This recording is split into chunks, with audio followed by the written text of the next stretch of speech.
Nós dois somos grandes e somos grandes diferentes. Exato, isso aí. Agora, aquilo que nos move é muito parecido. Porque, por exemplo, se eu não comer, não, claro. eu não funciono bem. Todo mundo, né? É o combustível, né? Exatamente. Agora, veja, se eu não comer, eu não funciono bem para trabalhar em performance. E se você não comer, você também não vai funcionar bem para trabalhar em performance. Só que talvez a sua performance seja você manter uma rotina regrada. Uhum. É a regra. É assim.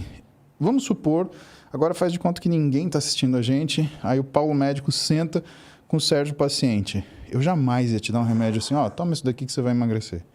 Jamais. Você sabe o que eu dou? Eu te dou o meu telefone.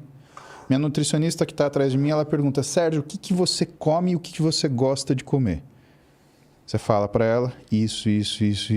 Se você não tiver nenhum sintoma, se sua saúde estiver perfeita, se você não tiver uma alteração metabólica, uma alteração glicêmica, uma alteração de lípides, né, risco cardiovascular baixo, ou seja, se não tem nenhum motivo para te medicar, porque você não está em risco, você vai sair do meu consultório com uma dieta que você come o que você está acostumado. A única coisa que a gente vai fazer, a gente vai te ensinar janela, fracionamento e horizontalização.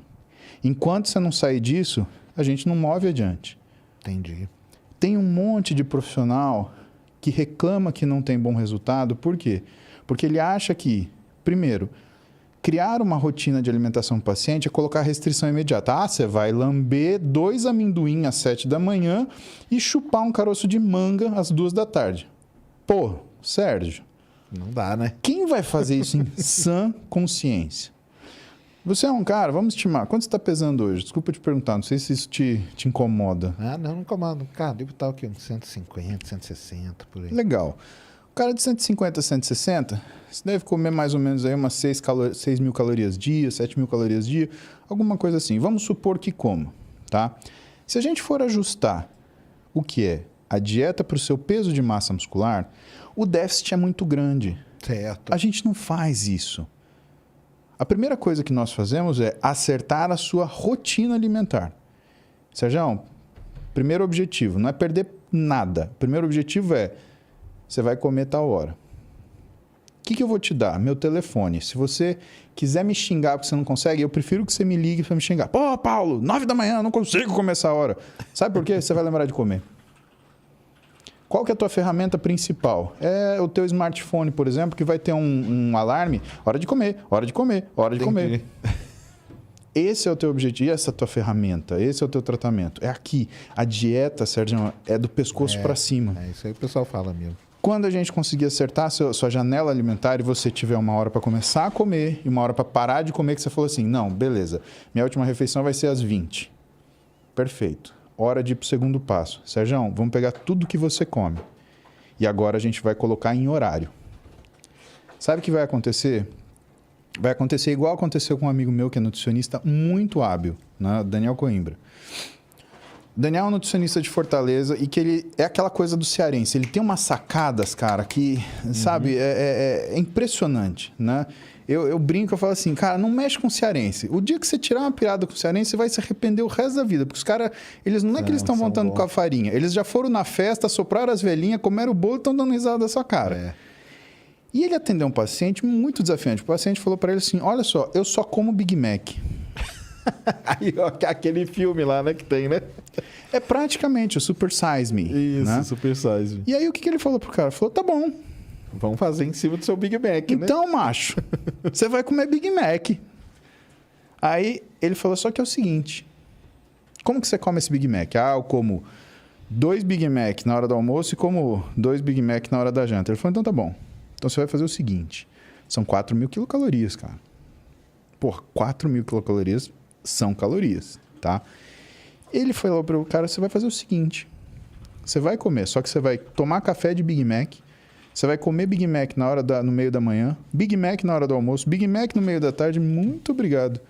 E Big Mac na hora de dormir. E o sujeito fez. Deu 3 semanas. O sujeito ligou pra ele. Pô, Daniel, não tô aguentando mais comer Big Mac, pô. Essa porcaria aqui. Não aguento sentir o cheiro. Aí ele falou, ótimo. Pronto, agora tá pronto pra mudar, né? Só que você vai continuar comendo essa porcaria, eu só vou trocar uma refeição. Pelo amor de Deus, troca tudo. Não. Aí ele trocou uma. Trocou uma refeição, passou 3 dias, o cara ligou para ele e falou, não posso comer toda essa refeição. E ele fez uma refeição que era uma refeição com comida, arroz, feijão, mas trocando a caloria. Entendi. Que é o alvo principal do nutricionista. Você entrega para ele, por exemplo, vamos supor que o dinheiro do nutricionista são calorias. Então, eu tenho, sei lá, nessa lata, 1.000 calorias de valor. Se eu não comer, aliás, se eu não tomar essa lata, o que eu posso comer? Eu posso comer todo esse prato aqui de sushi sashimi. É mais ou menos que nem aquela brincadeira do Silvio Santos, que ele fala assim, você aceita trocar esse carro zero assim, né? por uma bolsa furada? Aí o cara, sim! Você aceita trocar a sua bolsa furada por um saco de $10.000? Não! É isso mesmo. E a gente ficava desesperado com o cara lá. Então, o nutricionista, ele faz isso, ele faz essa troca. Ele fala, ó, isso daqui é pra tu, né? Trocar. Aí o cara queria trocar, ficou ansioso pra trocar. Ele, não, você ainda vai comer uma semana assim. 3 dias o cara tava louco. Eu não aguento mais. Aí ele falou, tá bom, troca mais um. Agora você tem 2 refeições assim. Foi fazendo... Entendi. Porque até do ponto de vista lógico, quando você cria um reflexo de escassez, você não vai comer mais Big Mac. Entendi. Pode ver, a primeira coisa, aparece um sujeito falando, olha, fruta engorda. O que acontece com o povo? Corta a fruta. O primeiro dia. No segundo dia, o cara quer acordar e comer um cacho de banana inteiro sozinho, ameixa, compra um saco de uva passa, vai comendo aquilo como se fosse água, blá, blá, blá, blá, só de raiva. Eu também não posso comer fruta, agora eu vou até lamber casca de melancia. Tudo o cara faz. Você não pode criar o reflexo da escassez. E tem que ser a transição. Mas depois vão cobrar a gente nos comentários. Só para o pessoal não sair fazendo jejum intermitente à torta e direita. Então, faz aí, porque senão vão lá no seu falar como assim. Exato. Aí essa janela alimentar, que é comum ao jejum intermitente, mas não significa que você esteja fazendo isso, o que ela ajusta? Ela ajusta com outra coisa, né, que a gente chama de horizontalização alimentar, né? Então, tem a janela alimentar, fracionamento alimentar e a horizontalização alimentar. Quando você junta o que é o fracionamento alimentar mais a horizontalização alimentar, a gente dá um exemplo muito legal para o nosso paciente, né? Então, a gente pega uma garrafa PET de refrigerante, 2,5 litros. Bom, essa lata de refrigerante, ela tem 310 ml, é isso? 310 ml. Teoricamente, essa lata de refrigerante, ela cabe numa garrafa PET, certo? Mas vamos supor que ela não tenha tampa. E vamos supor que eu quero transferir o conteúdo da lata para a garrafa. E aí, eu pego a lata e faço isso aqui, ó. Ó, até molhei. Bom, a exemplo do que aconteceu aqui, o que vai acontecer se eu virar o conteúdo da lata de uma vez? Muito provavelmente você vai derramar toda essa água e nenhuma água vai cair dentro da garrafa. Por quê? Porque você não fez a conta de uma coisa chamada gargalo. E aparentemente, Sérgio, o que a gente tem é um gargalo na nossa capacidade de absorção e utilização dessa energia. Legal. Então, o processo de emagrecimento, ele conta com 2 coisas relacionadas à janela alimentar, que é o fracionamento, ou seja, colocarei uma lata por vez. Porque se eu colocar 2, uma vai estar no buraco errado, ou em buraco algum.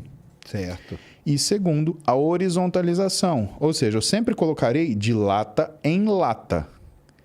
Por quê? Quando você coloca mais caloria do que o seu gargalo permite, de capacidade de assimilação daquela energia, você vai engordar por excesso de caloria. E quando você coloca menos, que é o erro de todo mundo que faz restrição alimentar. É cortar a caloria que você fala. Exatamente. E por que isso é um erro? Né? Isso é um erro porque quando você faz isso, o teu organismo ele entra num modo estresse. E o que ele faz? Ele liga o modo economia de energia. E quando ele liga esse modo economia de energia, e ele usa hormônios para fazer isso, esse é um estado que permanece.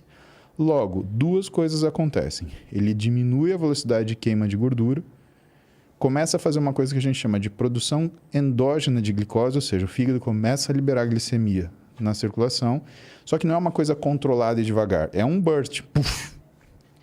Isso provoca um aumento de resistência à insulina, que é o hormônio que coloca a energia dentro da célula. E quando isso acontece, Você diminui o influxo de energia para dentro da célula muscular e aumenta o influxo de energia para dentro da gordura. Porque para a célula muscular, você depende do transporte de insulina transmembrana para puxar a glicose para dentro dela, só que no adipócito, na célula de gordura, você depende de uma enzima chamada lipase lipoproteica. E que quando a insulina está alta, ela é ativada e ela capta toda essa energia rapidamente. O que acontece então? Existe uma transferência entre a energia do músculo para a energia da gordura. Por quê? Sem insulina no músculo, Sérgio, aquele músculo ele tende a fazer proteólise e se deteriorar. Isso libera energia na circulação, que a lipase lipoproteica ela vai captar e aumentar o adipócito. Isso quer dizer que você engorda quando você come menos também, porque você está transferindo no músculo para a gordura. Assim como quando você come mais, você engorda também. Por quê? Porque você está assumindo ali, né? Aquilo que você não consegue metabolizar. Sim. Então, esses dois conceitos, associado ao que é a garrafa de Coca-Cola, é a pessoa compreender que ela tem que comer de forma progressiva e em quantidades semelhantes. Se as pessoas fizessem essas 3 coisas, Sérgio, todo mundo ia conseguir emagrecer. Mas não.